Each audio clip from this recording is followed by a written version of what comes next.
Hello friends, welcome to SSC coaching centre. दोस्तों, आज मैं आपको एलसीएम और एचसीएफ के सवाल सिखाऊंगा, तो वीडियो को पूरा देख के जाना। चलिए स्टार्ट करते हैं। पहला सवाल है 32 और 40 का एलसीएम x के वर्ग से 9 कम के बराबर है, x का धनात्मक मान ज्ञात करें। बहुत अच्छा सवाल। 32 और 40 का एलसीएम, तो 32 और 40 का जो एलसीएम होगा ना, वो कितना होगा? 160 होगा। 32 और 40 का एलसीएम कितना होगा? 160। ठीक है, चाहो तो आप निकाल सकते हो बेसिक तरीके से। ठीक है ना, क्लियर। 160 हो गया। अब वो उसने बोला था कि एलसीएम x के वर्ग से 9 कम है। जो एलसीएम है ना हमारा 160, ये x के वर्ग से 9 कम है, तो हम x के वर्ग से 9 कम कर देंगे।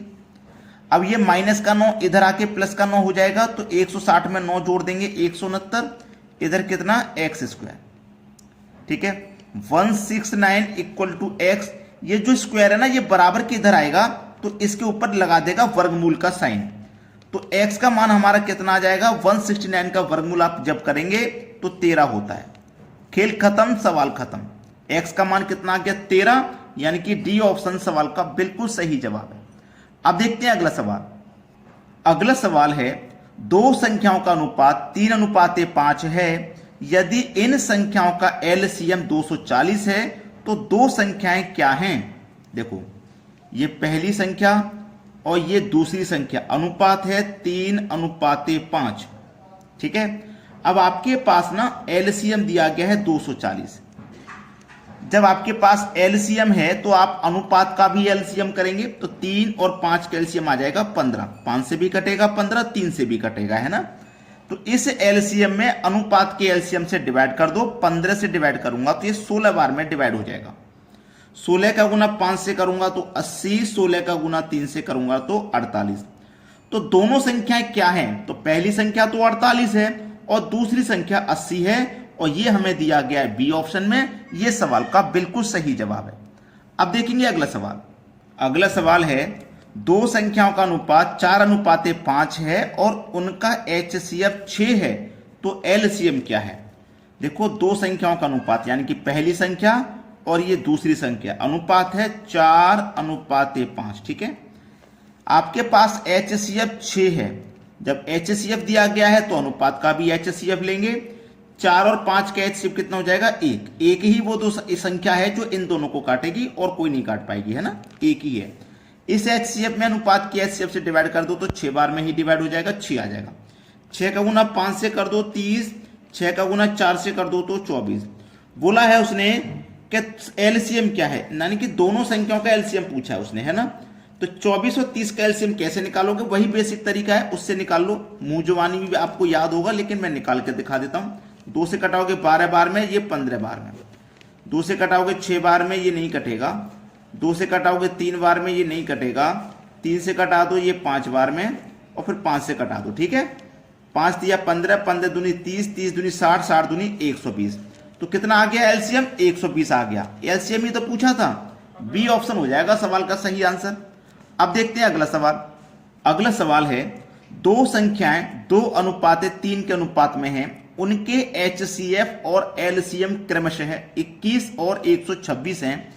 इन दोनों संख्याओं का कितना अंतर है? अंतर पूछा है, पहली संख्या और दूसरी संख्या, अनुपात है 2:3।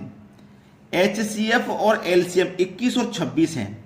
देखो, एचसीएफ है 21 और एलसीएम है 126। ठीक है, दोनों संख्याओं का कितना अंतर है ये बोला है। ठीक है, अंतर पूछा गया है। चलिएगा, क्या करना है, ध्यान देना बात पर। आपके पास एलसीएम कितना है? 126। 126 एलसीएम है ना, 126 लिखो।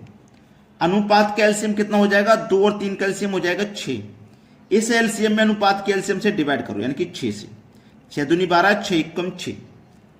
हमारा एचसीएफ कितना है? 21 है। अनुपात का एचसीएफ करो, 1 आएगा।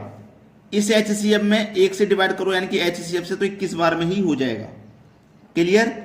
यहां कितना आया? 21। यहां भी कितना आया? 21। ठीक है, 21 का गुना 2 से करो 42, 21 का गुना 3 से करो 63, और इन दोनों का अंतर कितना हो जाएगा? 21।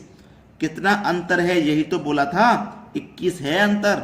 पहला ऑप्शन सवाल का सही आंसर हो जाएगा। अब देखेंगे अगला सवाल। अगला सवाल है, दो संख्याओं का HCF और LCM क्रमशः 6 और 3024 है। यदि एक संख्या 54 है तो दूसरी संख्या ज्ञात करो। यह सवाल सबसे ज्यादा आता है एग्जाम में, यानी कि पहली संख्या गुने दूसरी संख्या बराबर LCM इंटू HCF। ठीक है, ये है पहली संख्या है 54, एक संख्या का मतलब पहली संख्या 54 है। दूसरी संख्या पता करनी है, क्या है, LCM है 3024 इंटू HCF है 6। ये फॉर्मूला याद रखना, आप इस सवाल को चुटकियों में कर दोगे। ठीक है, चलिए 6 नीम 54, 9 बार में कट गया, बराबर में तो आमने सामने कटा देंगे।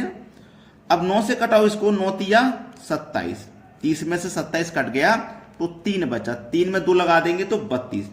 ठीक है, अब फिर से कटाऊंगा, फिर से 9 तिया 27 कट जाएगा, 32 में 27 कट गया, 5 बचा ना, 5 में 4 लगा दो 54, 9 छिक्के 54। चलिएगा दूसरी संख्या पता लग गई, 336 है। बी ऑप्शन में दिया गया है, यह सवाल का सही जवाब है। अब देखेंगे अगला सवाल। अगला सवाल है, यदि दो संख्याओं 456 और 240 का HCF 24 है तो दोनों संख्याओं का LCM कितना है। बड़ा ही तगड़ा सवाल, बहुत अच्छा।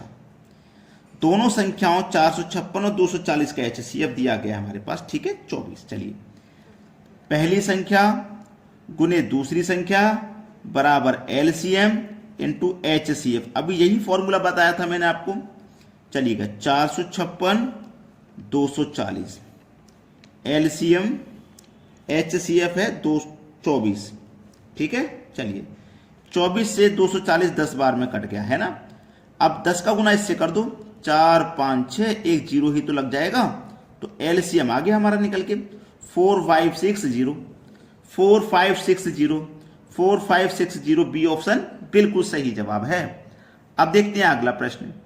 अगला सवाल है, उन संख्याओं का गुणनफल ज्ञात कीजिए जिनके HCF और LCM क्रमशः 8 और 40 हैं। अच्छा सवाल। पहली संख्या गुने दूसरी संख्या बराबर LCM गुने HCF। यही तो फॉर्मूला मैंने बताया था आपको, इसको याद रखना। ठीक है, इसको याद रखना।